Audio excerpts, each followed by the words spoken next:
আপনি না নবী সাল্লাল্লাহু আলাইহি সাল্লামকে ভালোবাসেন চাচা? আপনি না আশেক? আপনি না প্রেমিক? আপনি না নবীর ভালোবাসায় গজল শুনলে কাঁদেন? আপনি না নবী সাল্লাল্লাহু আলাইহি সাল্লামের জন্য গজল গাইলে চোখ দিয়ে আপনার পানি আসে?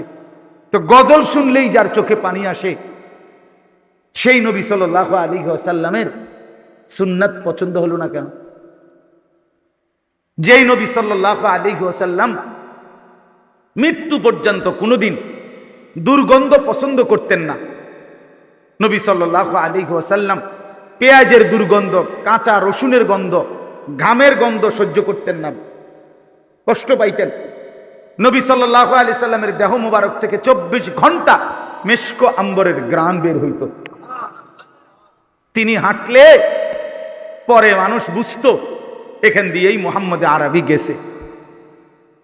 যিনি এত সুগন্ধিযুক্ত ছিলেন, যিনি কখনোই দুর্গন্ধ পছন্দ করতেন না, চাচা আমারে মাফ করে দিয়েন, আমি আপনাদের কাছে বিনীত অনুরোধ করি, আপনি ইনসাফের সাথে বলেন যেই নবী কোনোদিন দুর্গন্ধ পছন্দ করে নাই, সেই আপনি 60 বছর 50 বছরও আজও বিড়ি সিগারেট খান, বিড়ি খান, এই দুর্গন্ধ নিয়া আপনি রাসূলুল্লাহ সাল্লাল্লাহু আলাইহি সাল্লামের সামনে সুপারিশের জন্য কেমনে দাঁড়াইবেন? হ্যাঁ, হাউজে কাউসারের পানির জন্য কেমনে দাঁড়াইবেন? ও চাচা বলেন না, এই চাচা বিড়ি খাওয়েন না, চাচা দাঁড়ান না, বলেন, এখন বলেন, লজ্জা থাকলে এখন বলেন, শরম থাকলে বলেন। মিয়া কোন লজ্জায় বুড়া হয়ে গেছেন? আজও কি কবরের কথা মনে পড়ে নাই? বুড়া হয়ে গেছেন, এখনো চা দোকানে বসে রঙিন টেলিভিশনে বইয়া বইয়া নর্তকীর নাচ, সিনেমা, নাটক দেখেন। আপনার কি লজ্জা শরম আর হবে না চাচা? আপনার হায়া আসবে না? বুড়া হয়ে গেছেন, এখনো কথা বললে গালিগালাজ ছাড়া কথা বলতে পারেন না। আপনার আখিরাত নাই? আপনার কবর নাই? আপনি মরতেন না তাইলে? আজও সুদের টাকা, এখনো কিস্তি, এখনো সুদ। ওহো, হায় মুসলমান, এভাবে কেন আল্লাহকে ভুলে গেলাম? কি অপরাধ ছিল? মালিক আমাদের কাছে কি অপরাধ করছে? নাউযুবিল্লাহ। বলেন যুবক ছেলেরা, বলো ভাইয়া, এখন দাঁড়াও না ভাইয়া, এখন বলো, তোমরা যারা নামাজ পড়ো না, কি অপরাধে বাপ? আমার সাথে রাগ করে না, মা বাবার লগেনই রাগ করে নামাজ পড়ো না, কার সাথে অভিমান করলাম? বলো। হায় আল্লাহ, রাসূলুল্লাহ সাল্লাল্লাহু আলাইহি ওয়াসাল্লাম সরাসরি হাদিসে বলছে যে ফজরের নামাজ পড়ে না সে খবিস। একেবারে স্পষ্ট হাদিস, সে খবিস। খবিস খবিস খবিস। আর খবিস বাথরুমে থাকে, পায়খানায় যেটা থাকে, যেটা পায়খানার ভিতরে, এটারে কয় খবিস। প্রমাণ কি? নবী সাল্লাল্লাহু আলাইহি সাল্লাম পায়খানা বাথরুমে ঢুকতে কি পড়তেন? হয় আমনে কোন, আমনে কোন, আমনে কোন, হেদিকে চাইয়া কোন, কোন কি কইতেন? অর্থ কি বলেন? আল্লাহ খবিস থেকে কি চাই? আশ্রয় চাই। তাহলে বাথরুমের ভিতরে কে? খবিস বেটা, খবিস বেটা, তুই বেটা খবিস। যার কপালে ফজরের নামাজের সেজদা নাই বেটা খবিস। এমন নির্লজ্জ হাসে কেমনে বেটা, এমন বেহায়া। আমি তো এক কিতাবে পড়ছি, শূকর, শূকর সকালবেলা চোখ যখন মেলে তখন সে একটু একটু করে চোখ খোলে, কুদ্দুর কুদ্দুর করে, মানে পুরা চোখ একসাথে মেলে না। বুজুর্গানে দিন বলে শূকর সকালবেলা ঘুম থেকে প্রথম জেগে একটু একটু করে চোখ খোলে, পুরা চোখ মেলে না। আল্লাহকে বলে, আল্লাহ চোখ মেলে যেন আমি কোনো বেনামাজি নাফরমান না দেখি। তোকে শূকর ঘৃণা করে বেটা, তোকে চতুষ্পদ জন্তু পর্যন্ত লানত দেয়, অভিশাপ। এটা জিন্দিগি? এটা জীবন মিয়া? বাত কতটি খাওয়ানোর নাম জীবন? বাতের সমাধান তো নগদ, টয়লেট। কথা বলেন না। গরুর গোস্তের তো সমাধান নগদ, টয়লেট। ফার্মের মুরগের সমাধান তো হয়েই গেছে, এটা তো হয়ে গেছে, যোগ বিয়োগ তো মিললেই গেছে, এগুলো তো সমাধান হয়েই গেছে। মানুষ কোথায়? ভাত মাছ চাল ডাল আর ঘুম আর পেশাব পায়খানা আর নিদ্রা। ও বন্ধু, এরই নাম মুসলমান? এরই নাম মানুষ? না তো। এটা তো জন্তু জানোয়ারেরও মিলতেছে কিনা বলেন না? জন্তু জানোয়ার খায় কিনা? জন্তু জানোয়ার ঘুমায় কিনা? জন্তু জানোয়ার পেশাব পায়খানা করে কিনা? জন্তু জানোয়ারের যৌন চাহিদা পূরণ হয় কিনা? কুকুর বিড়ালের বাচ্চা কাচ্চা আসেনি, তাহলে যৌন চাহিদা পূরণ হয়? তো তোমার আমার জিন্দিগি যদি হয় এটাই, খানা ঘুম আর পেশাব পায়খানা আর যৌন চাহিদা পূরণ, লজ্জাস্থানের চাহিদা, এতটুকুর নামে যদি হয় জীবন, তা আমার মাঝে আর জানোয়ারের মাঝে পার্থক্য কি? হ্যাঁ বলেন, চাচারা বলেন, বাবারা বলেন, নওজোয়ানরা বলেন। আমার কথা শেষ। আমি মনে করাই দিলাম, যদি দিল নড়ে এই আশা। যুবক ভাই, তুমি পাগল না, তুমি সুস্থ স্বাভাবিক।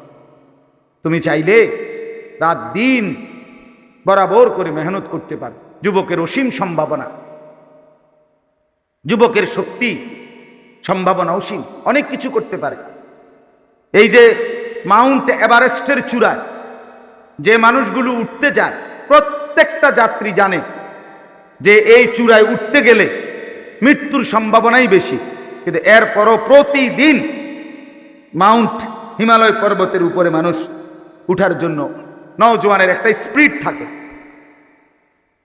সে অসম্ভবকে অসম্ভব মনে করে না, সে বাধাকে বাধা মনে করে না, বাধা মনে করে।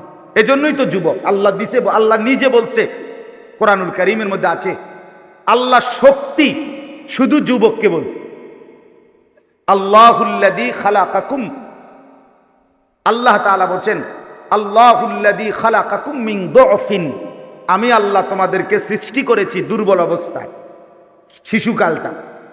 সুম্মা জাআলা মিন বাদি দুফিন কুওয়াতান, অতঃপর সেই দুর্বল শরীরে আমি দিলাম শক্তি, মানে যৌবন।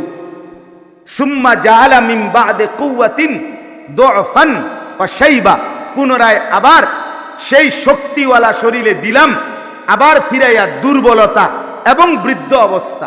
বৃদ্ধ মানেই দুর্বল, দুর্বল মানেই বৃদ্ধ, ঠিক কিনা বলেন না? তাহলে ছোটবেলাটাও দুর্বল, বুড়াবেলাটাও দুর্বল, তাহলে শক্তি কখন? যৌবন যখন। বলেন না শক্তি কখন? আবার বলো না ভাইয়া, বলো তো। শক্তি তো তোমার, যৌবন তো তোমার, হিম্মত তো তুমি করবা। আমি অনুরোধ, এতগুলো ছেলে দেখে বললাম, এই গরমের মধ্যে আমরা সবাই কষ্ট করে বসছি, নিজের জীবন নষ্ট করে দিও না। আমি শেষ আবারও বলি, আমি আয়াতের তর্জমা বলতেছি, কিন্তু আমার মূল প্রথম বক্তব্য এটা। ছেলেরা, তোমাদেরকে বলি, ভাব, কেউ যদি তোমার খবর নাও নে, তোমার মা তোমার খবর নিল না, বাবা আত্মীয় স্বজন কেউ আর তোমার ব্যাপারে কিছু বলে না, তুমি তোমার মতো চলো না রে বাপ। কেউ যদি খবর নাও নে, তারপরেও নিজেরে নষ্ট করে দিও না, কারণ একাকী তুমি আল্লাহর সামনে দাঁড়াইতে হবে। তোমার বুঝ তুমিই দিতে হবে, আমার হিসাব আমিই দিতাম। হ্যাঁ, হযরতে আসিয়া উনি প্রমাণ করে দেখাইছে পৃথিবীকে যে দেখো, আমার স্বামী পৃথিবীর সবচেয়ে বড় কাফের ছিল, খোদা দাবিদার ফেরাউন ছিল, আমি এত বড় বেঈমানের ঘরে থাইকাও আমি শেষ মিনিট পর্যন্ত আমার ঈমান ঠিক রেখা কবরে গেছি। ইব্রাহিম আলাইহিস সালাম প্রমাণ করে দেখাইছে, আমি প্রমাণ করে দিলাম, আমার বাবা ছিল মূর্তি পূজক না, বরং মূর্তি বানাইয়া বিক্রি করত। আমি তার ঘরে থেকেও ছেলে, আমার বাপ বেঈমান ছিল, কিন্তু আমি শেষ মিনিট পর্যন্ত আমার ঈমান ঠিক রাখছি। অতএব কারো জন্য কেউ আটকাবে না, কেউ আটকাবে না, কেউ কারো জন্য থেমে যাবে না। তোমরাও তোমাদের ঘরে ফিরবা, আমরাও আমাদের ঘরে ফিরে যাব ইনশাআল্লাহ, সবাই সবার থেকে আলাদা হয়ে যাব এখনই। কিন্তু যাওয়ার আগে সবাই মিলে ভাবি কেন নামাজ পড়ব না। রাসূলুল্লাহ সাল্লাল্লাহু আলাইহি ওয়াসাল্লাম পৃথিবী থেকে বিদায় নেওয়ার শেষ কথা নবীজি জবান দিয়ে বলছে, আসসালাত, উম্মত আমি যাচ্ছি, তবে মনে রাখো নামাজ ঠিক রাখো। এইটা হাদিসে আছে। নবীজি সাল্লাল্লাহু আলাইহি সাল্লামের শেষ আমল ছিল মেসওয়াক, আর শেষ জবানের কথা ছিল কি? নামাজ। মানে দুটোটা কিন্তু মিল আছে। মেসওয়াক মানে অজু, অজু করবে, আর নামাজ জবানে বলে গেছে নামাজ, হাতে রেখে গেছে মেসওয়াক, বুঝাই দিয়া গেছে অজু নামাজ। এটা আমার উম্মতের বৈশিষ্ট্য। না পাক কোনো মুসলমানের পরিচয় না। পেশাব কইরা ফানি লয় না, এই অপদার্থ, এটা কোনো মুসলমানের পরিচয় না। কারাইয়া মতো আর বইয়া মতো আর সিত্তিয়া মতো, যার প্যান্টে লুঙ্গিতে পেশাব, তুমি অপদার্থ। এটা মনে, তুমি সুস্থ না, স্বাভাবিক না। স্বাভাবিক মানুষ এমন, আপনি নইলে প্রমাণ দেখেন, ওই কোলের বাচ্চা, 6 মাসের বাচ্চা, আমি সবসময় বলি 6 মাসের বাচ্চাও কোলের মুখটা দিলে চিৎকার শুরু করে, কান্দে। কান্দে কিনা কোন কি মানে কি? হেতের মারে ডাকে, কাইন্দা মুইতা লাইছি হাফ প্যান্ট বদলাও, হাফ প্যান্ট না বদলান পর্যন্ত সে কান্না থামায় না। আর এত বড় দামরা খাড়াইয়া মুতে মুইতা ফানি লয় না। ছি ছি ছি ছি ছি ছি ছি ছি। আত্মমর্যাদাও যদি কুদ্দুর থাকে, সে কিভাবে হয় রে ভাইয়া? আল্লাহ আমাদেরকে বুঝ দান করেন, আল্লাহ আমাদেরকে বুঝ দান করেন। চলেন ভাইয়া, নওজোয়ান সবাই মিলে ফিকির করেন। হযরত ওমর রাদিয়াল্লাহু তাআলা আনহু 10.5 বছর মুসলমানদের খলিফা ছিলেন। ফজরের নামাজের ওয়াক্তে ওনাকে এক দুশমন নামাজ অবস্থায় ছুরি মারছে কোমরে।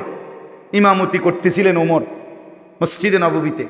কসম খোদার, আমরা কিতাবে পড়ছি, উনি পিছন থেকে ওনার বরাবর সাহাবী আব্দুর রহমান ইবনে আউফ রাদিয়াল্লাহু তাআলা আনহুকে টেনে ইমামের জায়গায় দাঁড় করাইয়া রক্তাক্ত দেহ নিয়া, রক্ত ফিনকি দিয়া ভাইসা যাচ্ছে।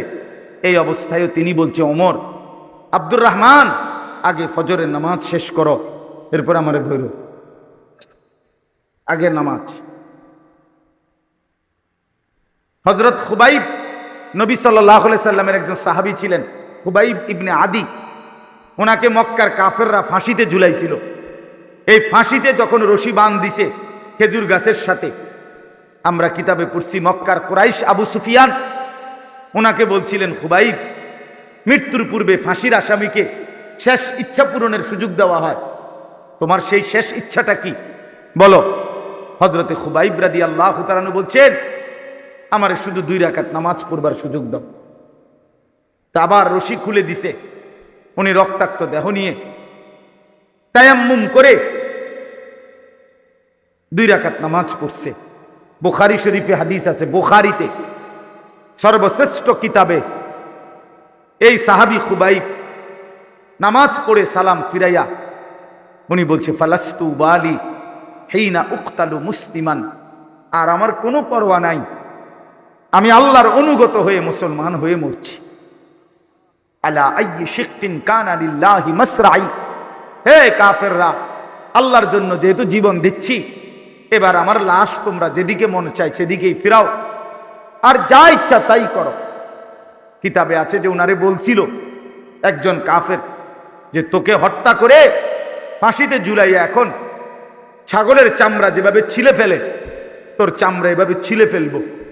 এই তখন উনি এটা বলছিলেন, এই কারণে আমি যেহেতু আল্লাহর জন্য মরছি, অতএব ছিঁড়ে ফেলো আর ফাইরা ফেলো, কোনো সমস্যা নাই, আমি আল্লাহর জন্য সেজদা দিয়েই যাচ্ছি।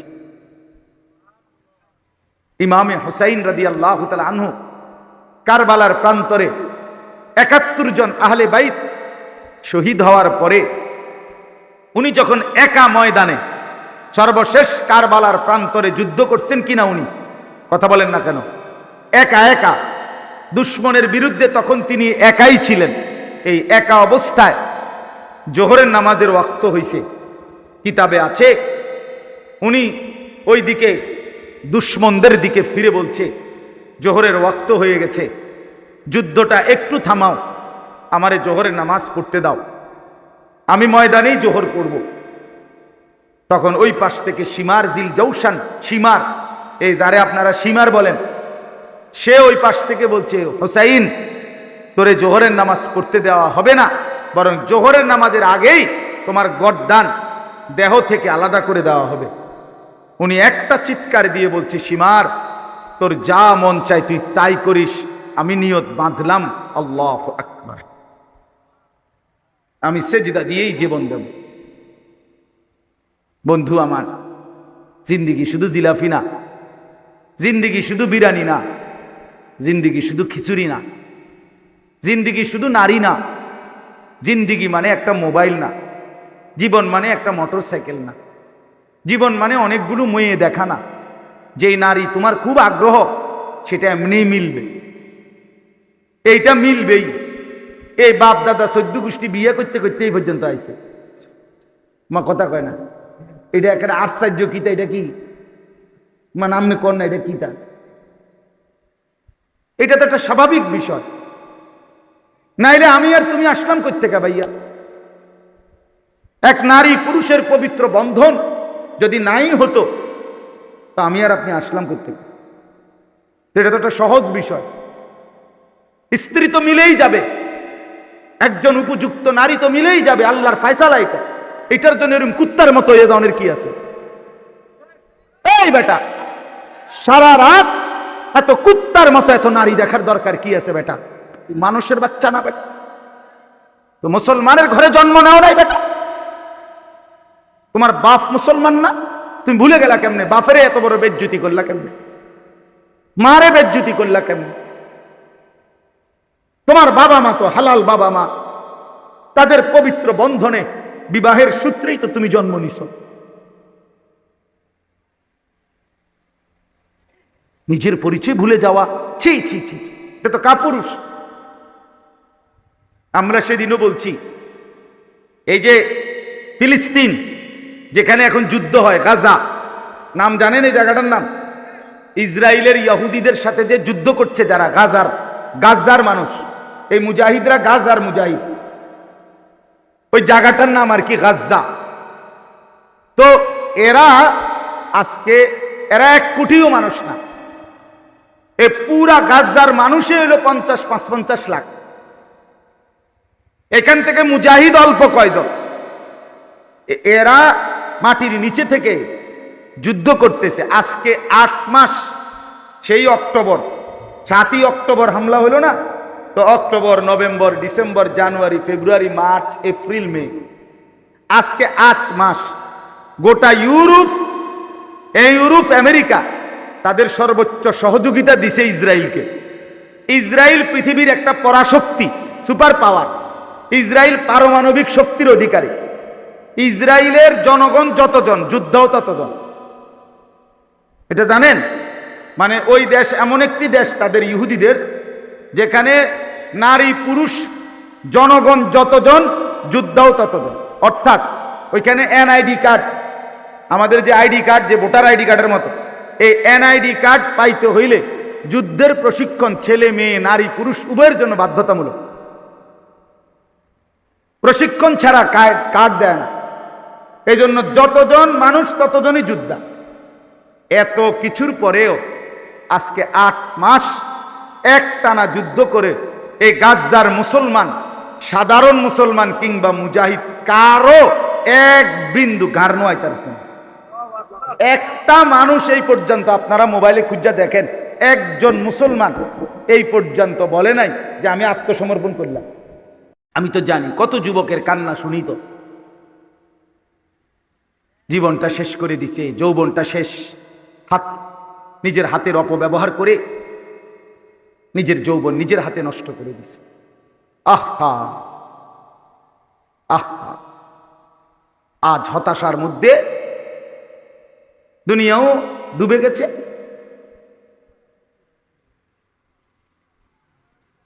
আল্লাহ মাফ করো, যা বুঝানোর বুঝা, তোমরাও বুঝছো ভাইয়া। মুরব্বী আছে এই জন্য আর এতটুকুই বুঝাইলাম, নিজের যৌবন, নিজের সক্ষমতা নষ্ট না করা। দুনিয়াতেও কষ্ট পাবা, আখিরাতে।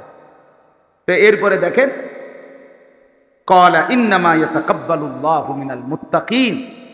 হাবিল তখন একটাই কথা বলছে কাবিলকে, ভাই শোনো, তুমি আমারে মেরে ফেলো, কোনো অসুবিধা নাই, তবে এটা মনে রাখো, যুগে যুগে আল্লাহ তাআলা কোরবানি ইবাদত তারই কবুল করবে, তাকওয়া থাকবে যার, আল্লাহকে ভয় করবে যে, গুনাহ থেকে বেঁচে থাকবে যে, মুত্তাকি হবে যে, আল্লাহ তার কোরবানি, তার ইবাদত, তার বন্দিগি কবুল করবে। কাজে তুমি গাছ জোর দেখাইয়া আমারে মাইরে লাইতে পারবা, কি হইছে, মাইরে লাইলে কি, এটা কোনো অসুবিধা নাই। এই জন্য বাপ, এই পৃথিবীতে আসমানে প্রথম অপরাধ সেজদা না করা। এই কথাটা শেষ কথা মনে রাখেন। আসমানে প্রথম অপরাধ কি? ওই যে আদমকে কি করে নাই? ইবলিস। আর জমিনে প্রথম অপরাধ এই নারীর আসক্তি। ওই কাবিল প্রথম অপরাধী। নারীর জন্য সে শেষ পর্যন্ত এই চারটা আল্লাহর হুকুম, নবীর হুকুম, বাবার হুকুম, শরীয়তের হুকুম, চারটা হুকুম তো লঙ্ঘন করছেই, এমনকি শেষ পর্যন্ত আপন ভাইকে নারীর জন্য মেরে ফেলছে কিনা? কথা বলেন না কেন? মারছে কিনা? কোরআন শরীফে আছে, রাত হয়ে গেছে দেখে বলতে চাচ্ছি না, এক কাক কাউয়া তারে শরম দিছে, কাক শরম দিছে শেষ পর্যন্ত কাবিলকে। কাকে শিখাইছে যে এই ভাইকে সে কিভাবে পুঁতা ফেলবে, মাটিতে কবর দিবে, কাকে আইসা দেখাই দিছে। এই মানুষ যখন নারী লুবি হয়, সামান্যতম সেন্স, বুদ্ধি, বিবেচনা তার আর থাকে না। তার ভিতরে কোনো বাবা মা, বংশ, ধর্মের ইজ্জত কিচ্ছু থাকে না, সেটাতেই মজা। এই জন্য প্রিয় বন্ধু আমার, বাপ আমার, নারীর আসক্তি থেকে নিজেকে বাঁচাও।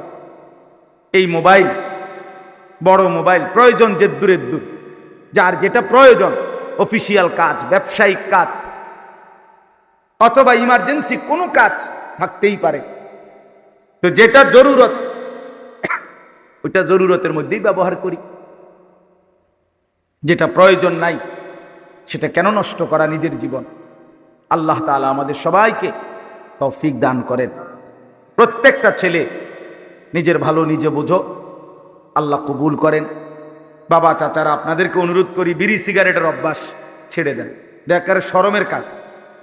চা দোকানের আড্ডা বন্ধ করে দেন। তসবিহ পড়েন, তসবিহ, চাচা তসবিহ পড়েন, নিয়মিত তসবিহ পড়েন, সকাল সন্ধ্যা তসবিহ পড়েন, সময়টা কাজে লাগান। আল্লাহ তাআলা তৌফিক দেন। পর্দার আড়ালের মা বোন যারা শুনতেছিলেন, আপনাদেরকে বলি, বোনেরা, মায়েরা, নিজের ইজ্জত, নিজের লজ্জা, নিজের পর্দা, নিজের সতীত্বের কদর করে। যে নারীর পর্দা নাই তার কিছুই নাই, যে নারীর ইজ্জত নাই তার কিছুই নেই, সে আর নারী না, তার আর কিছুই থাকে না। এই জন্য মা বোনদের কাছে অনুরোধ, নিজেরা ইজ্জত, পর্দা, সতীত্বের কদর করেন। ছেলেদেরকেও বলি, বাপ সবাই একসাথে ভালো হবে না, আমরা জানি, হাত তুলছে ঠিক আছে, আমি জানি, কিন্তু সবার মতো তুমি ভাইব না। একজন আলাদা ভাবো যে আমি হুজুরের সাথে ওয়াদা দিছি, দেখবা ইনশাআল্লাহ তোমার জীবন সুন্দর হবে। স্বাভাবিক চুল রাখো ভাইয়া, এগুলো কাফেরের চুল। এই যে সাইডে কাটা, সাইডে কাটা, পিছনে কাটা, এরকম চুল বড়, এ তো সরাসরি মুশরিকের চুল, সরাসরি বেঈমানের চুল, সরাসরি কাফেরের চুল, এক বিন্দু সন্দেহ নাই, এগুলো কাফেরের চুল।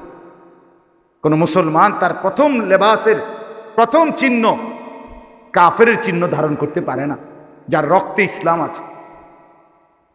অতএব এই চুল কাইটা স্বাভাবিকভাবে চতুর্দিকে সমান চুল রাখো, এরকম একদিকে একবারে কামাইয়া আর এদিকে কামাইয়া, শুধু মাঝখানে পাখির বাসার মতো এই চুল।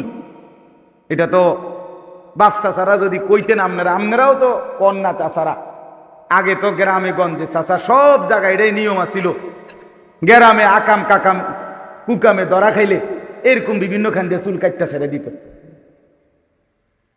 কথা কন না কেন চাচা? তো এডি কইতারেন না আমনে গোফুলাই নেই করে? এটা তো ধরা খাই না মানুষের ছবি। হ্যাঁ হ্যাঁ, এটাই তো ছিল। আপনি জিজ্ঞাসা করেন, যে কোনো মুরব্বীরে জিজ্ঞাসা করেন, চাচা বলেন না কেন? আগে এটা ছিল না নিয়ম?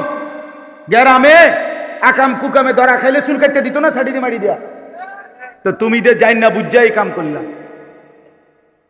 আস্তাগফিরুল্লাহ, আস্তাগফিরুল্লাহ।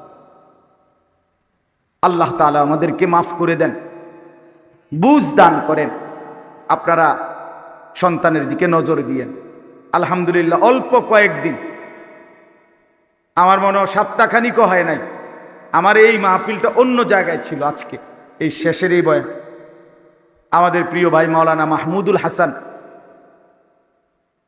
উনি এরপরে মনে হয় ওই যুবকদেরকে কয়েকদিন আগেই বলছেন, নওজোয়ান ছেলেরা মাশাআল্লাহ অনেক মহব্বত করে আন্তরিকতা নিয়ে অল্প সময়ের ভিতরে এই মাহফিল সাজায় ফেলছে। যারা এত সুন্দর মাহফিল সাজাইলো, আল্লাহ যেন তাদের জিন্দিগি সাজায় দেন। ছেলেরা আগায় আসলে ইনশাআল্লাহ ইসলামের অনেক কল্যাণ হবে, উপকার হবে। আমি হতাশ না, এই যে এত দমকা দমকি করছি, এটার মানে উদ্দেশ্য না যে তোরে একদম কিচ্ছালাম মাইরি এলাম, ওটা বিষয়টা কোনো এমন না। ঠিক কিনা বলেন না? এটা আসলে রাগও না, মারামারিও না, কন্যা কন্যিও না। এটা হলো অনুভূতি জাগানো, চেষ্টা করা। ইনশাআল্লাহ আশা করি অল্প অল্প করে দুইজন একজন করে করে বদলাবে। ইসলাম হারবে না ইনশাআল্লাহ, ইসলাম হারবে না। আমি কামে লাগলাম কিনা এটা হলো দেখার কথা, বাকি ইসলাম হারবে না। আল্লাহ তাআলা আমাগরে বাদ দিয়েও নতুন লোক বানাইতে সক্ষম। কথা বলে না? প্রতিদিন আল্লাহ নতুন বাচ্চা পৃথিবীতে পাঠাইতেছে না, তো আর অসুবিধা কিটা? কাজেই যেই যুবক, আমি সবাইকে ধন্যবাদ জানাই, শুধু খেয়াল রাখতে হবে যেন ওলামায়ে কেরামের পরামর্শ মতে চলা হয়। মসজিদের ইমাম সাহেব, ওলামায়ে কেরাম, তাদের সাথেই চলার চেষ্টা করবেন। আমি আইসা শুনছি ছেলেরা মহব্বত করে হোক আর না বুঝা হোক, ও ব্যানার লাগাইছে কোথায় কোথায়, ওই না আমার ছবি যুদ্ধা দিয়ে দিছে। আমি কাছে আমার এই 20 বছরের মেহনত শেষ। কিন্তু যে ছেলে ওই আবার নিজে আইসা বলছে, হুজুর আসলে আমি আবেগে বুঝি নাই, আলাস ঠিক আছে, আল্লাহর জন্যই ছেড়ে দেওয়া। কিন্তু এটা মনে রাখতে হবে, শুধু শুধু এই ছবি, শুধু শুধু এই মোবাইল, শুধু শুধু এই ক্যামেরায় ছবি তোলার এই প্রবণতার কোনো অর্থ নাই।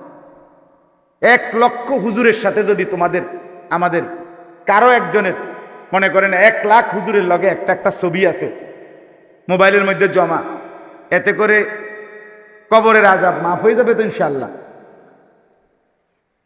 হাসরের ময়দানে ফেরেশতার কাছে মোবাইলটা জমা দিলে সারব তো আর লাভ কি? তাইলে আর লাভ? হুজুরদের সাথে সম্পর্ক হইলো আখিরাতের সম্পর্ক, ঠিক কিনা বলেন না?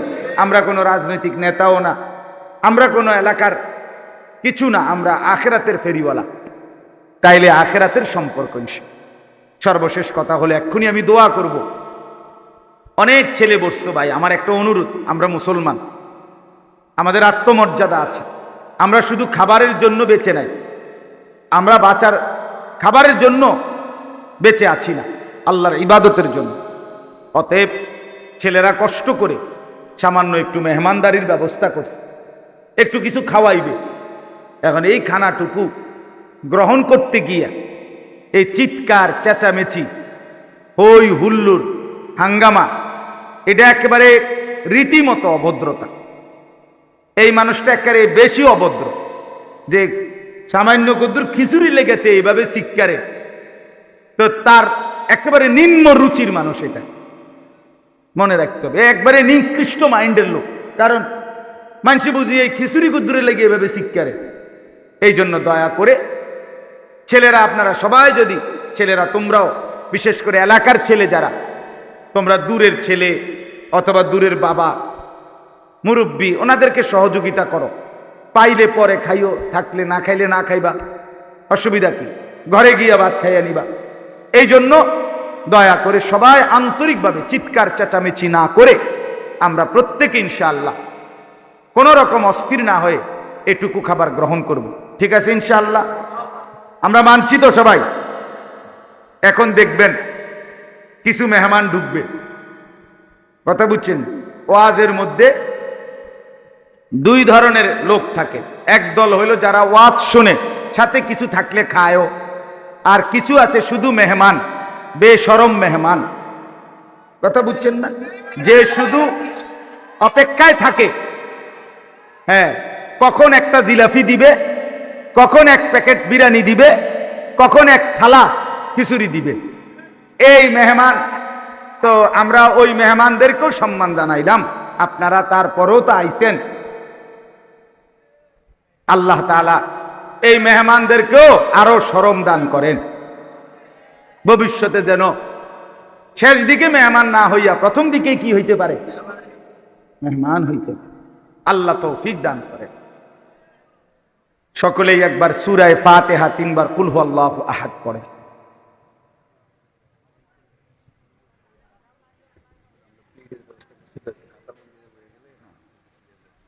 আমি মুনাজাত করে দিই, সিলেটে দিবেন না? আপনারা একটু ছোট্ট কাতার করে দেন। আর এখন না, আমি মুনাজাত চলাকালীন দেওয়া যাবে না। ওই আমার কথা শুনছেন কিনা? ওই তোমরা সরো ভাই, সরো, ছেলেরা বউ বউ মুনাজাত করো। না না না, দোয়া চলাকালীন কিছু দেওয়া যাবে না, সাবধান।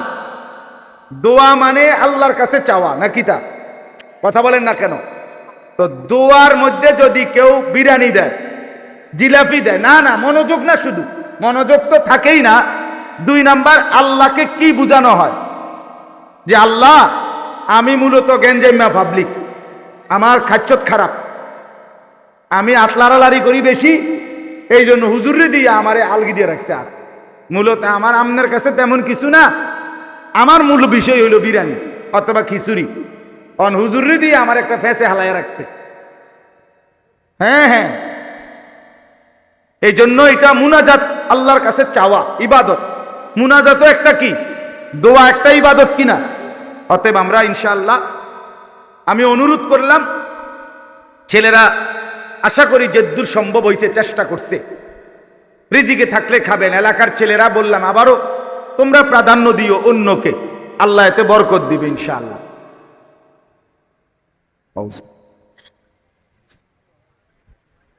আলহামদুলিল্লাহ।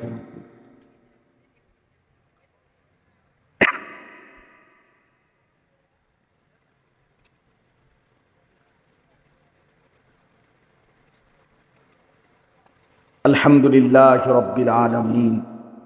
আল্লাহুম্মা আনতাস সালাম ওয়া মিনকাস সালাম, তাবারাকতা ইয়া যাল জালালি ওয়াল ইকরাম, ইয়া আরহামার রাহিমিন, ইয়া আরহামার রাহিমিন, ইয়া আরহামার রাহিমিন।